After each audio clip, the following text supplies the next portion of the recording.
qaar ka mid ah madax dhaqameedka waayeelka iyo waxgaradka gobolka Sanaag oo kulan ballaaran ku yeeshay gudaha magaalada Gaab ayaa dadka deegaanka Fadhi Gaab ee galbeedka gobolka Sanaag ugu baaqay inay adkeystaan nabadgelyadooda kadib shaqaaqadii maalinta shalay ahayd ka dhacday deegaankaasi oo sababtay dhimashada iyo dhaawaca iyagoo qoysaskii dhaawaca iyo dhimashadu saameeyeen si gaar uga tacsiyadeeyay isla markaasina Ilaahay uga baryay inuu samiriyo iimaanka siiyo waxaana iyagoo arrimaha iyo arrimo kale ka hadlayay hadaladoodii kamid ahaa waxaan halkan isugu nimi inaan baaq u jeedino dadweynaha degan degmada ceelafooyin gaar ahaan ee tuulada Fadhi Gaab oo shalay ka dhacday mashaqo dil iyo dhaawac leh waxaan ugu baaqaynaa dadka jiida degan ee deegaanka walaalaha ay wada dhashay ee maalin walba mashaqadu soo noqonayso waxaan ugu baaqaynaa nabadgelyada in laga wada shaqeeyo Ilaahay nabadgelyahay xikmadda ku jirta waxaan maalin walba soo noqonayo Ilaahay baa og Ilaahayna waxaan weydiisaynaa in Ilaahay inta naga ekeeyo ka hadallo mashaqada ka dhacday tuulada Fadhi Gaab oo hoos timaada degmada ceelafooyin wixii dhintay Allah u naxariisto wixii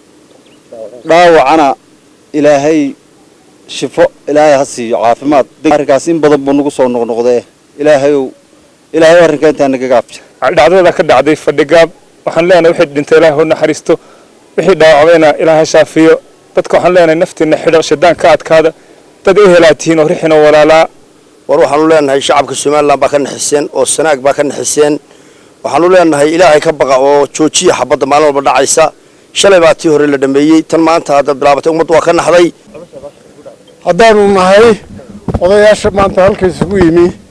aad iyo aad waxaanu uga tiirayeysanahay oo aanu ka xunahay mashaqada ka dhacday Fadhi Gaab ee noqotay dil iyo dhaawacba waxaanu idin leenahay idinkoo caafimaad qaba ayaa wanaagsan inaydin wada joogtaan ee idinkoo wada laangaroobay oo wada agoomoobay ma wanaagsana inaad wada joogtaan aad iyo aad baanu uga naxnay waxaanu idin leenahay dagaalkaas joojiya waxaanu idin leenahay aqligu ha shaqeeyo nabadgelyada ha lagu dadaalo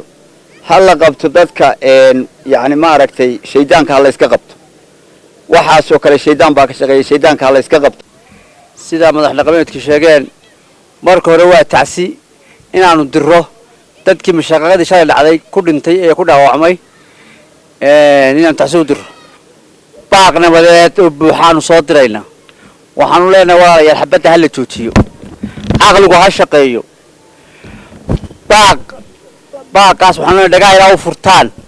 arrintaas waana dhibtay way soo noqnoqotay waxaana waxa keenaya ballan furyadaas la ballan furayo ee maalin walba inta la isdhaariyo haddana la odhanayo in baa qori qaato magaxisha ku furay arrintaas waxaan leenahay laga waantoobo xukuumaddan waxaan ugu baaqaynaa inay arrinta labada gacmood isugu geyso haddaanu nahay reer Sanaag annaguna diyaar baanu nahay madax dhaqameedkii annagoo afkooda ku hadlaynaa inta iyada halka joogtay inta naga maqan Barkhadle Maxamuud Geedi Bulsha TV magaalada Gaab